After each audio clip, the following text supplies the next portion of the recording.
Hello everyone, আসসালামু আলাইকুম। কেমন আছেন সবাই? আশা করি ভালো আছেন। আমিও ভালো আছি, আলহামদুলিল্লাহ।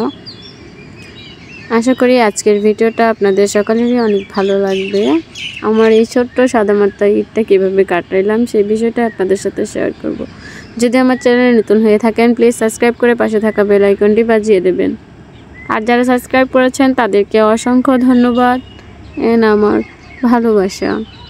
প্রথমেই সকাল সকাল ঘুম থেকে উঠে একটু সেমাই রান্না করে খিচুড়ি রান্না করা হয়েছে।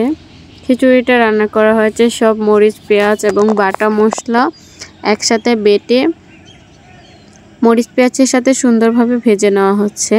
আমরা ভেজে রান্না করি, অনেকেই একসাথে মাখিয়ে রান্না করে। দেন এখানে চাল দেওয়া হলো। চালগুলোকে এখন একটু ভেজে নেব।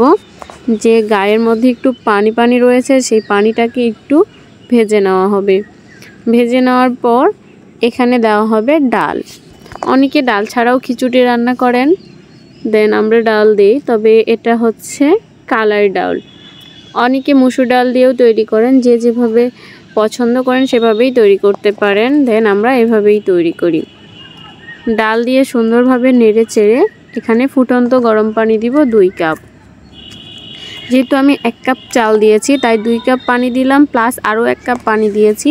যেহেতু চুলায় রান্না তাই পানিটা পরিমাণ মতোই দিতে হয়েছে। আর যারা রাইস কুকারে রান্না করবেন অবশ্যই খিচুড়ির ক্ষেত্রে 1 কাপ চালে 2 কাপ পানি প্লাস আরেক কাপ পানি দিতে হবে, কারণ ডাল থাকে এজন্য।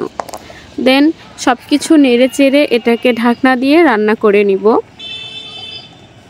কিছুক্ষণ রান্না করার পর দেখেন খিচুড়িটা প্রায় হয়ে এসেছে। এটা যেহেতু ঝরঝরে খিচুড়ি তাই এই খিচুড়িটা বেশিক্ষণ সময় লাগে না রান্না করে। দেন এই যে দেখেন খিচুড়িটা কি সুন্দর ঝরঝরে হয়েছে। ডিম ভাজি করেছি, ডিম ভাজির সাথে খিচুড়ি অসাধারণ একটা কমিউনিকেশন তৈরি হয়েছে। আশা করি আপনাদের ভালো লাগবে। এভাবেই আপনারা একদিন খিচুড়ি তৈরি করে দেখতে পারেন। দেন তৈরি করা হয়েছিল পাস্তা, গরম গরম ধোয়া পাস্তা। এটা হচ্ছে চিকেন পাস্তা। এই রেসিপিটা আমার চ্যানেলে দেওয়া আছে, যদি কারো লাগে প্লিজ একবার দেখে নেবেন। পাস্তা রান্না শেষ করে এই তো ভুড়ি রান্না করা হয়েছে, ভুড়ি, গরুর ভুড়ি। সো এই ভিডিওটাও আমার চ্যানেলে দেওয়া আছে, যদি কারো ভালো লেগে থাকে কিংবা যদি কেউ ইন্টারেস্ট হন এটা দেখার জন্য অবশ্যই আমার চ্যানেল থেকে ঘুরে আসবেন। দেন এটা ছিল সব থেকে ইন্টারেস্টিং খাবার। এটা ছিল হচ্ছে লাউ পাতা দিয়ে চিংড়ি মাছ অ্যান্ড ডাটা। এখানে ছিল আরেকটা মাছের তরকারি, আমি ঠিক নামটা মনে করতে পারতেছি না। যদি কেউ বুঝতে পারেন যেটা কী মাছ অবশ্যই কমেন্টে জানাবেন। অ্যান্ড ছিল চিকেন রান্না।